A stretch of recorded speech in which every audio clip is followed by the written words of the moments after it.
And in case there are any conspiracy theorists out there, how would you prove to us that you're in zero gravity?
CGI images and deep sea space.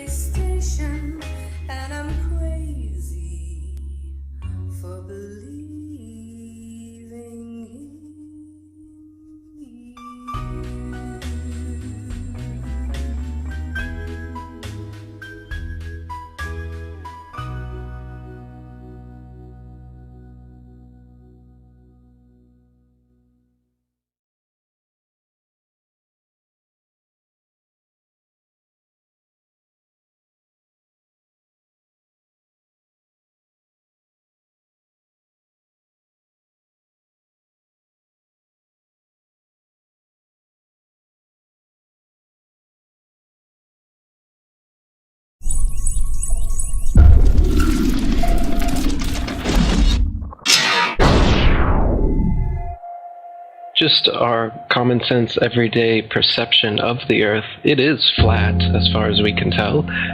It is motionless as far as we can tell. And everything in the sky is revolving around us as far as we can tell. If nobody told us otherwise, we'd logically assume that the Earth was flat, motionless, with everything in the sky revolving around us. And you can prove that this is the case as well. For instance, with the horizon, as you rise up, no matter how high you go on the top of Mount Everest, or if you go in a balloon higher and higher, we've gotten independent balloons have gone up with cameras, the horizon remains flat all the way around and rises to the eye of the camera all the way up, totally flat, and rises to the eye of the observer. So that's one proof. Now, if the Earth were a ball, no matter how big, the horizon is said to be the curvature of the ball. If you were to go to NASA, it's all fraud, it's all fake. Pretty much everything NASA puts out is fraudulent. There are no images of Earth from space. Put an end to this topic once and for all, turn the Hubble round and show us Earth in real time, but they will not do it. They can't do it. It doesn't exist. It literally doesn't exist.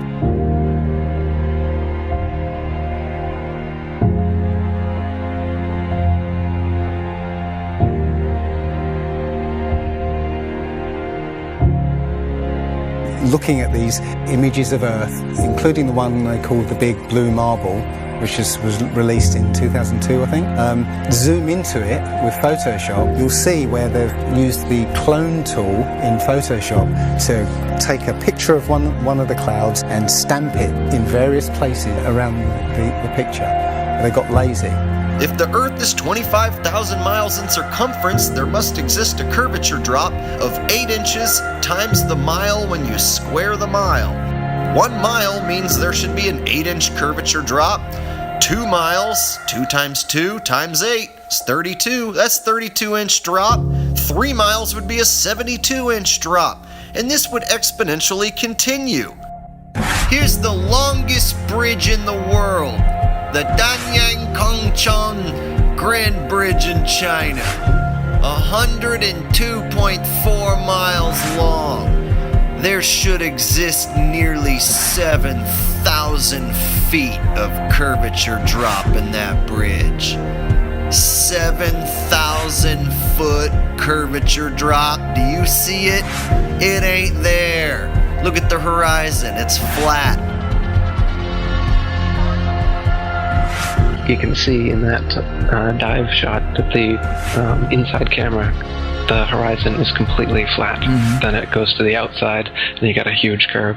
But when you're looking at some of the amateur balloon footage, some of it's lens corrected and it's completely flat. And others, like the GoPro stuff, the horizon will fluctuate as the camera spins and tilts. The horizon will go convex and concave, a lens effect. It's obviously not the horizon shifting every 2 seconds as the camera jumps. And when it's still, you can see all the way up, totally flat.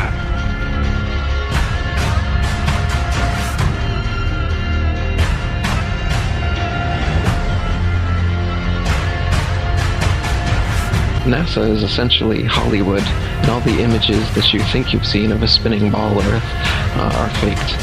And all the amateur balloon and rocket footage that we've sent up there shows a flat horizon that rises all the way up. And that's impossible on a ball. Humans, for the most part, don't have a clue. They don't want one or need one either. They're happy. They think they have a good bead on things. Well, why the big secret? People are smart. They can handle it. The person is smart. People are dumb, panicky, dangerous animals, and you know it. 1,500 years ago, everybody knew the Earth was the center of the universe. 500 years ago, everybody knew the Earth was flat. Imagine what you know tomorrow.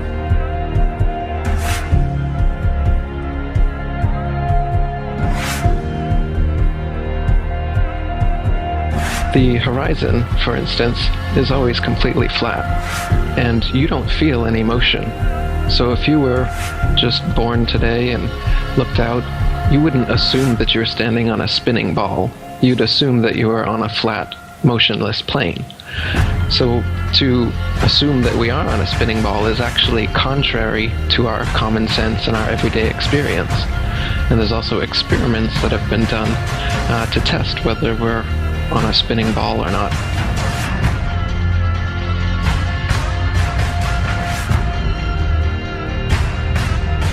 My question was, why, if it's a flat Earth, why couldn't you stand on the coast of California with a telescope and see Japan or Hawaii or something? And I think you know the answer to that. I'll let you answer that. Yeah. You can't see an unlimited distance. The lowest layer is the densest and not transparent. So if you imagine like a hot, humid day, the haze over a road, all telescopes will eventually blur out in that same kind of way due to the air. So no, you can't see an infinite distance. Is the Earth flat or round? It's round. Okay, now let's see. How do we go about proving that? Go to the seashore. Go to a seashore. Watch as ships sail away. They don't disappear all at once. No, first, the bottom will disappear. See, the bottom of the ship is gone. Now we can see midway up, and then the whole thing disappears. Now, ships came back. They didn't fall off the table. So people realized that the world is curved.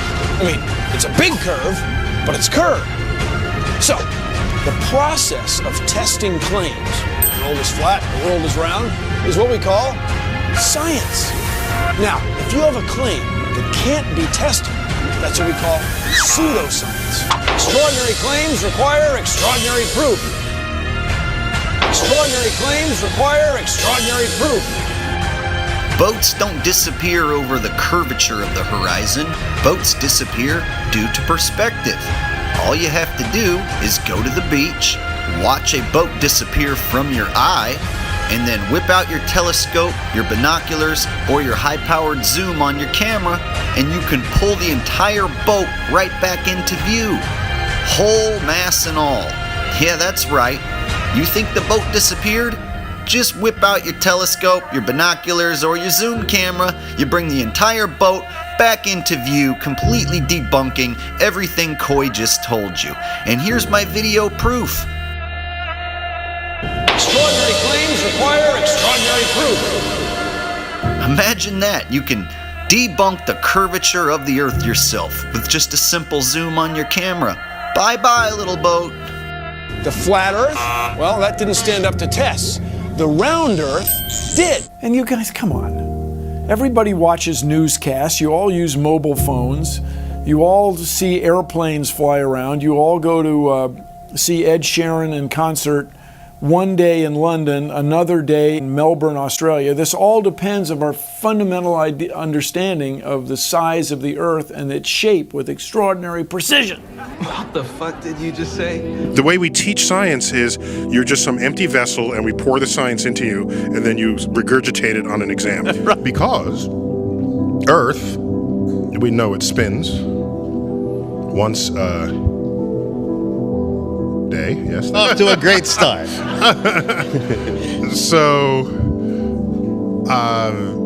you spin, when you spin pizza dough, it kind of flattens out. Yeah. Gets wider in the middle. And so Earth, throughout its life, even when it formed, it was spinning. And it got a little wider at the equator than it does at the pole. Not only that, it's slightly wider below the equator than above the equator. A little chubbier.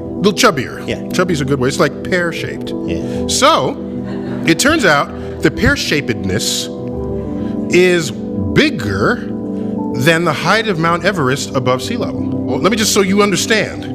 We've been fed a lie our entire... I want to call it a lie. We've been fed... It's a point of view thing, I think. We've been fed Earth has been misrepresented to us by... Science! Pear-shaped. Science! So they're all trying to figure out, is the universe spinning around us or are we spinning around the universe? They tell you, we don't know shit. we're looking at a bunch of lights in the goddamn sky. You're gonna tell me that that light and that light that's 250, 100 trillion light years away? How the fuck did you figure that out? And Well, don't they have an explanation for that shit? No, exactly. That's what you just said right now. What you just said now is what everyone's natural reaction. Because anytime someone says anything about space, you automatically think someone figured it out. You don't know the guy's name. You don't know the name of the experiment. You didn't look into it yourself. You just think when someone tells you, how far is the Earth from the sun? They'll say, 93 million miles away. Like you just, everybody relies on someone figured that out and someone double checked it. You're going on what you read. And right now, cosmology, they don't know what the fuck to do. You know what they found out? The cosmic microwave background shows that all the galaxies are on shelves lined up to us. That we're at the fucking center. They don't know what to think about. Yeah, there's a lot of controversy going on about it. You should see the stars do all sorts of strange motions, but you don't. You only see them make these perfect circles. That tells me that it's the stars that are moving, not the Earth. The Copernicus principle, the one that we live by, is that we're insignificant, we mean nothing, we're a speck in the universe. That's the heliocentric model, that we go around the sun. The geocentric model means that everything goes around us. That's what this is in the Bible. That's what the first astronomers were saying. Ptolemy was the first one to say, yeah, we are the center. You can tell based on these observations, everything's revolving around us. Earth is the center of the universe, and we stand still, and the universe spins around us. You know what? They've lied so much. NASA's lied so goddamn much that I don't believe shit I see. They've got that satellite image of that frozen moon. What's that frozen moon? Oh, let me see if that's CGI. Find that They got a picture of a frozen fucking moon? I guarantee you it's CGI. No way they could take a picture. Heliocentric model is in trouble. Watch as the sunlight shrinks and follows the sun. It's definitely a locally illuminating sun, not far away, not very big, and definitely not 93 million miles away.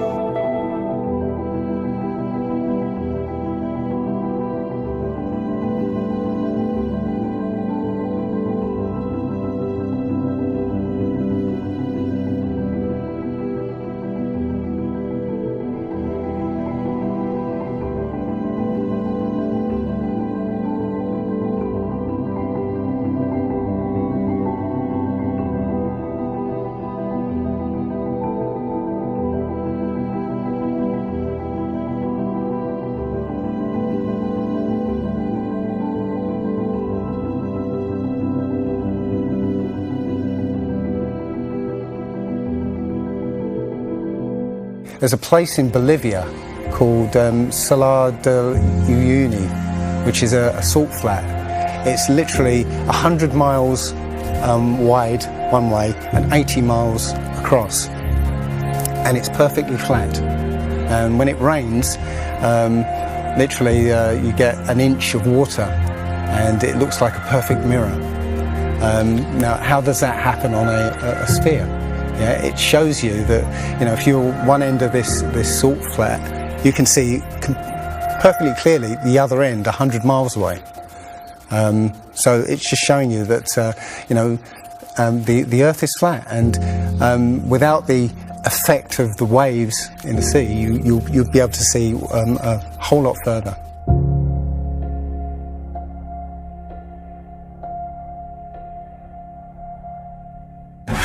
Took a picture across the Great Lakes from Michigan and was able to see, I believe, Chicago, which he shouldn't have been able to see. And the television station basically said it was a mirage. I found this photo, Randmere State Park. This is from Joshua Nowicki, and what you're seeing here is a mirage. We typically would not be able to see this from the Lake Michigan shore. We talked about this last night. Conditions are right on the lake that we're actually seeing a mirage of the Chicago skyline.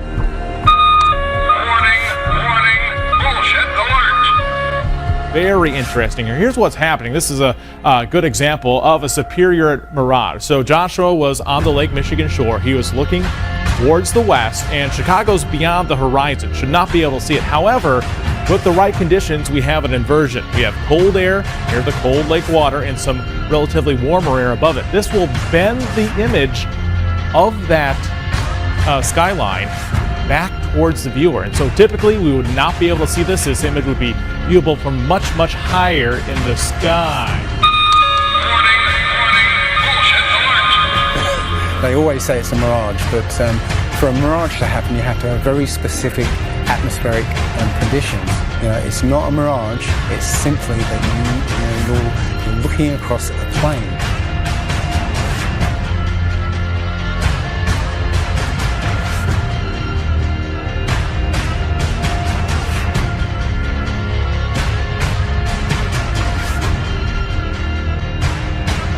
Now, how come in all these ball pictures, man, you can see all the continents pretty much, and there's just a little bit of clouds here and there. Man, it's like some of these pictures, like there's some where they show the Earth at night and you can see all the lights and stuff. It's like, you're telling me the entire continent didn't have clouds? The entire fucking continent, like you can see Africa and all these lights and all this stuff. Like, if you turn on your porch light, I guess you can see it from space, apparently. And it's like there's no clouds in some of these pictures. And they spelled out the word sex, right, recently, probably a few months ago in one of the clouds. But, if they do their research, they say, well, those are composites. And I said, well, how come they copy and paste the clouds on some of these? And they use the same cloud form. Like, if you're going to make a composite, but you shouldn't be copying and pasting clouds. That means you're adding stuff that's not real. Yeah, and the thing is, those pictures that you're talking about, the blue marble pictures, I think there's about maybe 8 to 10 of them over time that NASA has put out, and you're absolutely right. None of those pictures look the same. The color of the water is different. Like you said, the continents are different sizes. It's just unbelievable. And I think what happened originally was they would put these things out and nobody was paying any attention to it. And then all of a sudden now, people are paying attention to it, and now they're pulling these pictures in, and it's an obvious fraud. What? And the thing is, there's supposedly tens of thousands of satellites orbiting Earth.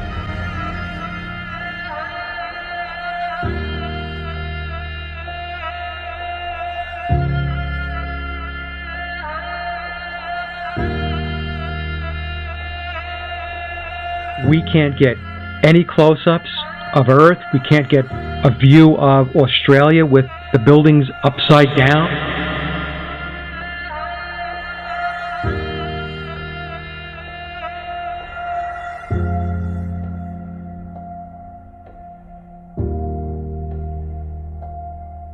And they'll look at you like you're crazy. But really, you're the sane one for asking real questions.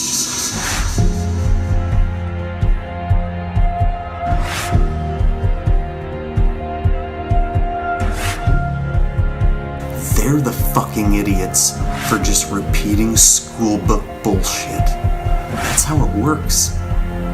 I was taught school book bullshit in public school, and somehow I was able to break free and free my mind. You know how I did it? I watched NASA rockets explode a bunch of times.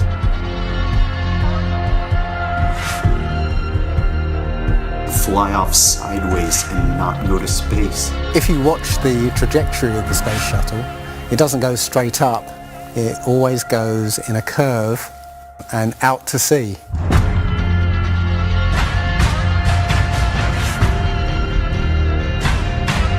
The point is, they actually go horizontal. The space shuttle goes horizontal. It never goes any further up. It goes horizontal, very, very low down in the atmosphere.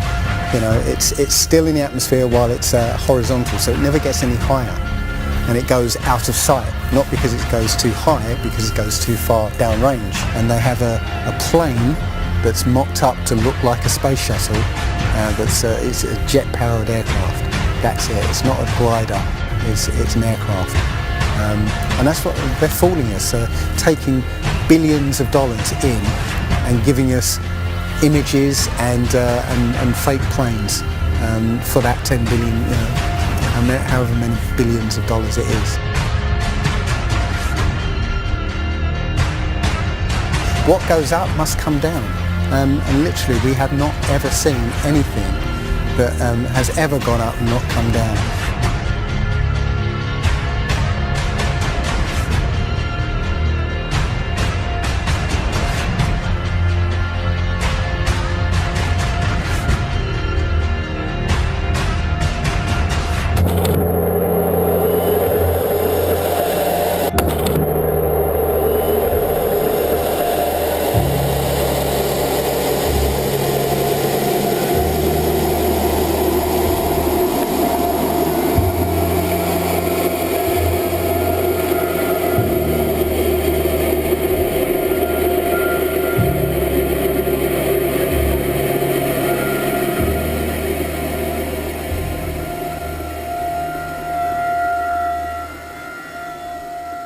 One thing I really want your generation to embrace is that the Earth is a closed system. We cannot leave the Earth. There's no place to go.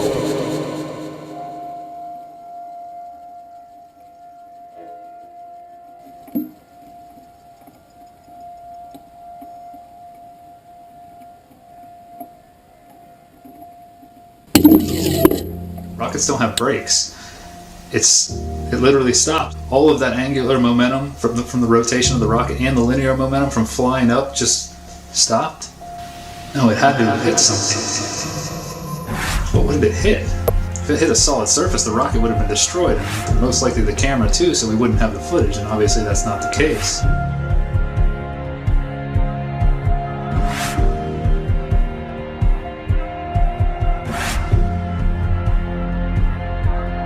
Kicks and deals. It's a long fly ball going back, and the ball shatters the sky, bringing the ocean itself down into the stadium. Oh, Simpson just broke this dream's reality wide open. I know we have still not shattered that highest and hardest glass ceiling, but someday someone will, and hopefully sooner than we might think right now.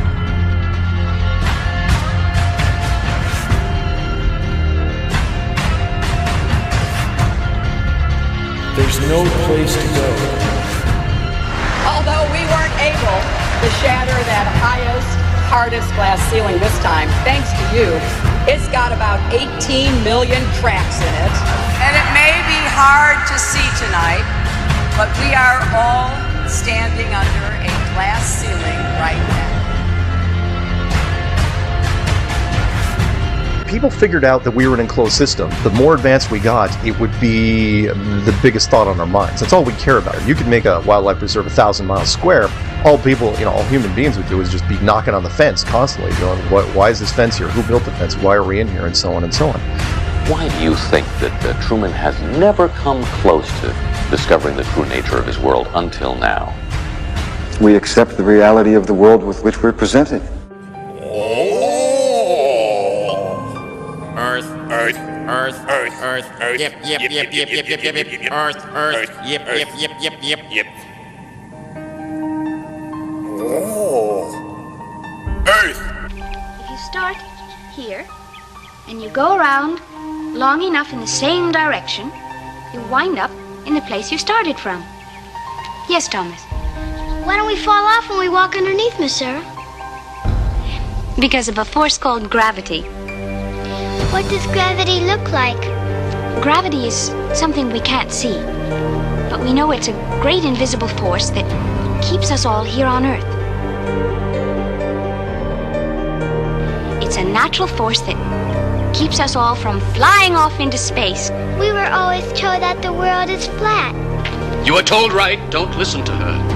I've been patient with you, Sarah. Lord knows I've been patient, but now your words have revealed you. The law of gravity was discovered by Sir Isaac Newton in 1687. That's almost 200 years ago, Uncle Evan. But there is only one law. The law of God. What is gravity? You have no idea. Okay, next question. Wow. No, here's the difference. We can describe gravity. We can say what it does to other things. We can measure it, predict with it. But when you start asking, like, what it is, I don't know. in an Einsteinian answer, we would say gravity is the curvature of space and time, and objects will follow the curvature of space-time, and we interpret that as a force of gravity. That's probably the best answer I can give to a what is gravity question, or why is there gravity. That's the best I can do there. I think that's a good start.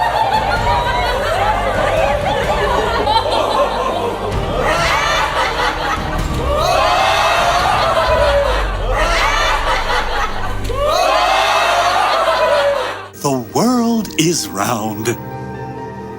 What? You know how everybody believes the world is flat, like a pancake? Well, they're all wrong. The world is actually round, like an orange. The world is an orange. And? And? Well, that's it. It's a great idea. It's one of my best ones. Yeah, but what kind of orange? Is it a navel or a juicer? What? Look, just sleep on it. In the morning, the idea will come to you again, and you won't even remember where you got it. Get it? Got it. Good. I must say, I really thought you'd catch on to this a little quicker, Copernicus. What? My name's not Copernicus. I'm Charlene Sinclair. You're not Copernicus? This isn't 16th century Poland? Oh boy, I screwed up. How do you brainwash? You repeat the same thing over and over again. You know, if somebody's resisting the concept, if you keep fucking repeating it, they'll incorporate it in their brain. Since you were a kid, you've seen this image. But you've never seen it from that point of view. But yet your brain has three-dimensionalized, oh yeah, that's the Earth. How? Through repetition. Let's just all get on our hands and knees and wait for a scientist or an astronaut to come along, or Neil deGrasse Tyson to come along and bestow upon us their knowledge. Now, as you can see, this is the evolution meter, and I've put God, the creator of everything, on the right side, and evolution on the left. I won't change my mind, because I don't have to, because I'm an American. I'm dug in, and I'll never change. Mac, look, you're wasting our time. You're not going to get us to not believe in evolution. And why is that? Because the smartest scientists in the entire world all agree that it's real. I'm glad you brought that up. Mr. Reynolds, these were all the smartest scientists. Only problem is, they kept being wrong! Oh, this is insane, you fool! I'm a fool because I have more faith in the saints that wrote the Bible? Yeah, because you just read the words of a bunch of guys that you never met, and you just take it on faith that everything they wrote was true. And what makes you think what your scientists are writing is any more truer than my saints? Because there are volumes of proven data, numbers, figures. Have you poured through the data yourself? The numbers, the figures? Well, no. No. Oh, interesting. So let me get this straight, Mr. Reynolds. You get your information from a book written by men you've never met, and you take their words as truth based on a willingness to believe, a desire to accept, a leap of, dare I say it, faith? Come on. Look, I mean, I don't even know how I'm supposed to respond to that. Like, come on. I rest my case. Matter tells space how to curve. Space tell... Did I get that right? The science community is ignoring a lot of the things that we're looking at, and so normal people are going out and doing experiments. And one of the experiments has turned up an amazing fact that we've not been told, and it destroys the whole idea of this heliocentric system, and that is the moon. Now, you can actually measure the temperature of the moonlight next to the temperature of the shade of the moonlight, and you'll find the moonlight is colder than the shade, the opposite from the sun. So the moon is throwing out its own light, and that light is the opposite from the sun. Now, that tells you that it's not reflecting the sun's light. It's producing its own, and its light is different from the sun's. So, the scientific community have not told us this, because they won't tell us this, because it destroys this idea that the sun is lighting up the moon. Everyone knows, like, if you're in sunlight, it's colder in the shade. right? So if it's 100 degrees in Right. the sun, it's 90 degrees in shade. You go to the moonlight, like especially in a full moon, especially if it's high in the sky, the moon is its own independent object.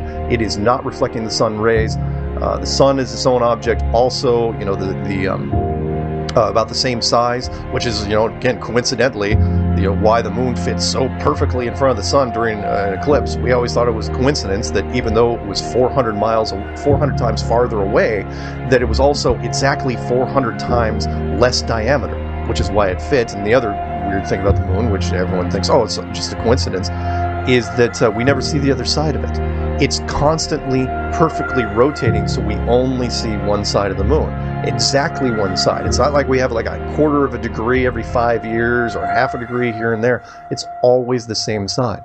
There are no coincidences when it comes to this system. It was deliberately built, but I think it was deliberately built to be detected. And I think we were naturally supposed to figure this thing out maybe as late as the 1970s, but the government figured it out first, and they have been spending a heck of a lot of money trying to keep it a secret.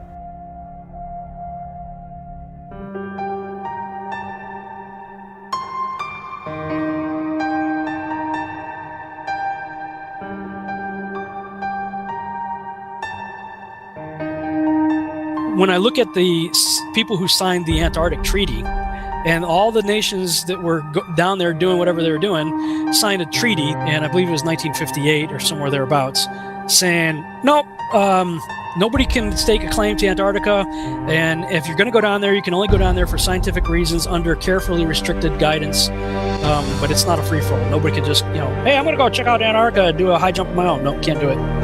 It's the only treaty that's all these countries have signed and never broken and completely agreed on. It's the only one.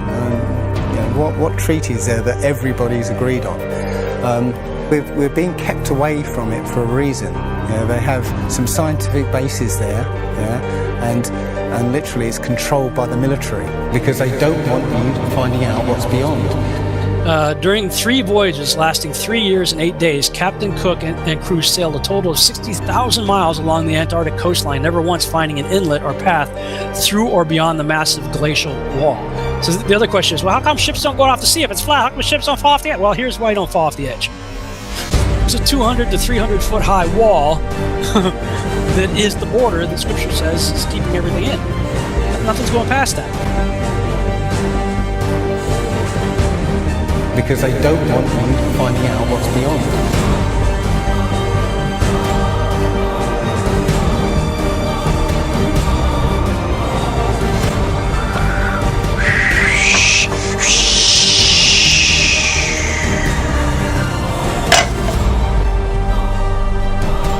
Personally, I think the unconquered south face is the only one worth scaling. It's a 20,000-foot sheer wall of ice. But that's never stopped me before. Risk? Of course I'm aware of the risks. Thank you for your concern. Here's the picture of the Earth from space. There it is. Since you were a kid, you've seen this image. But you've never seen it from that point of view. You've never seen that with your eyes from that scale of a model, that point of view, from outside of the planet's surface. Well, here's the first image that sold the whole thing. 1482. This is when they came up with this idea. We are on that thing. It's a ball. Hey, we should go to the North and the South Pole. We didn't do it yet. It's a fucking ball. Hey, nobody's even jumped up high enough to see if it is a ball. We can't do that. We don't have planes yet. It's a ball. You know what? We adopted this whole model like 400 or 500 years before the airplane. 400 years before the airplane, pretty much. It was like beginning of the 1900s. They went to the North Pole in the 1900s. This is 1482. Nobody went to the top of the globe, to the bottom, or flew up, or built a skyscraper. It's funny that we said that this is what we're in right now. This is what we're on before any instrument approved. This is the first time we actually had like an instrument of flight. Actually go high enough to actually fucking check out if what we agreed to 500 years ago was real. So if they were wrong after 500 years, the question is, would what they tell you.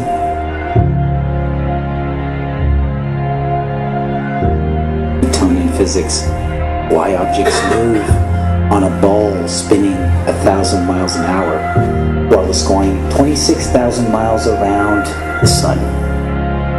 Basically the model we accepted right now. The sailor thinks that he's traveling around the Earth this way, when in effect he's traveling around the Earth this way. They began flying it around the world, from Abu Dhabi last year, with stops in India and China, then across the vast Pacific. Does running around your neighborhood prove that the neighborhood is round? I was an airline pilot for Delta for 26 years. A pilot's primary flight instrument is his artificial horizon, which he has to be maintained level to keep from climbing and descending. From a cockpit, weather permitting, I could see hundreds of miles in all directions, viewing cities connected by roads across the flat plain as far as the eye could see. Nothing ever leaned. If a pilot is flying around the curve of the Earth, then he should be dipping the nose down every 5 minutes. He should be dipping the nose down to stay around the curve. That's absolute proof that a plane flies over a flat surface rather than a curved one. But I went to the manufacturer of the artificial horizon, and they confirmed to me that it's completely mechanical, nothing electronic in it whatsoever. So it's literally just a gyroscope that can freely move.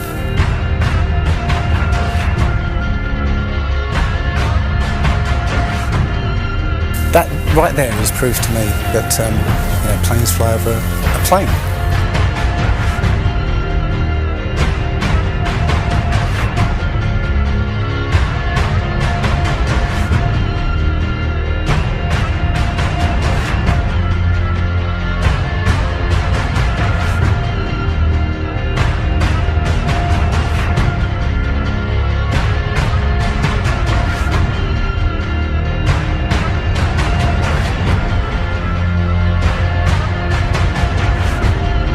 Flat Earthers, it's time. We are going to destroy the Globheads' arguments concerning flight routes. When you go onto the plane tracking software, you'll see hundreds and hundreds of flights over the northern hemisphere, and you can track those flights from beginning to end. When you look at any flight in the southern hemisphere, what you'll find is the flight takes off and disappears off the tracking. And that only leaves why. Why have they done this? What's the point of this grand deception? I think Eric Dubay explains it best. People are always asking, why do they do this? Other than the obvious profit margin motive, NASA being the biggest black budget black hole in existence, sucking in over $30 billion taxpayer money for the fake moon landings alone. Nowadays, hundreds of billions of dollars, and not just NASA, but RASA and all the other fake space organizations around the world giving CGI images for hundreds of billions of dollars. You want to put something in context. If you want to do something with $3.5 trillion, you can do whatever you want. Whatever you judge to be important to the profile of the nation that you are trying to build and to sustain. So by surreptitiously indoctrinating us into their scientific materialist sun worship, not only do we lose faith in anything beyond the material, we gain absolute faith in materiality, superficiality, status, selfishness, hedonism, and consumerism. If there's no God and everyone's just an accident, then all that really matters is me, me, me. So they've turned Madonna, the mother of God, into the material girl living in a material world. It's all about making us feel nothing, so that we can be used. If everybody realised how special we all are, how unique every single life is, then this whole world would change overnight. We wouldn't allow ourselves to be used by this cabal. I start from the supposition that the world is topsy-turvy, that things are all wrong, that the wrong people are in jail, and the wrong people are out of jail. That the wrong people are in power, that the wealth is distributed in this country and the world in such a way as not simply to require small reform, but to require a drastic reallocation of wealth. All we have to do is think about the state of the world today and realize that things are all upside down. Now, if you don't think, if you just listen to TV and read scholarly things, you actually begin to think that things are not so bad, or that just little things are wrong. But you have to get a little detached and then come back and look at the world, and you are horrified. Now, as soon as you say the topic is civil disobedience, you're saying our problem is civil disobedience. That is not our problem. Our problem is civil obedience.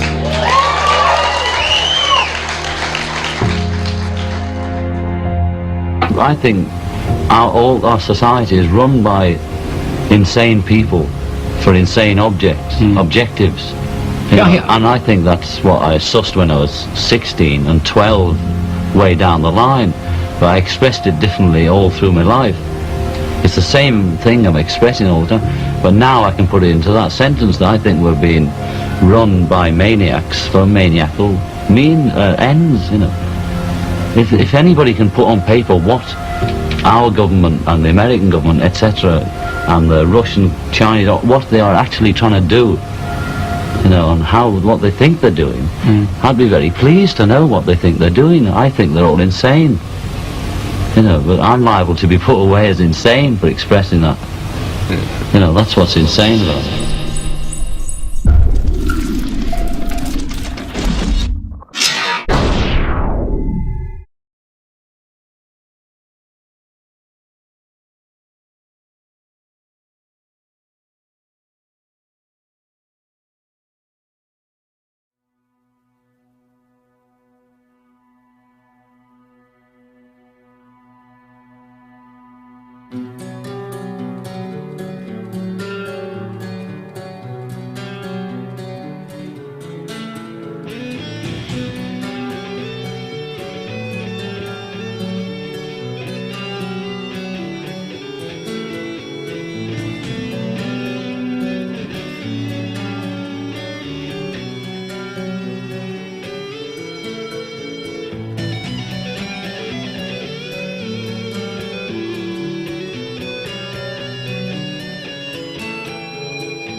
Getting lost within my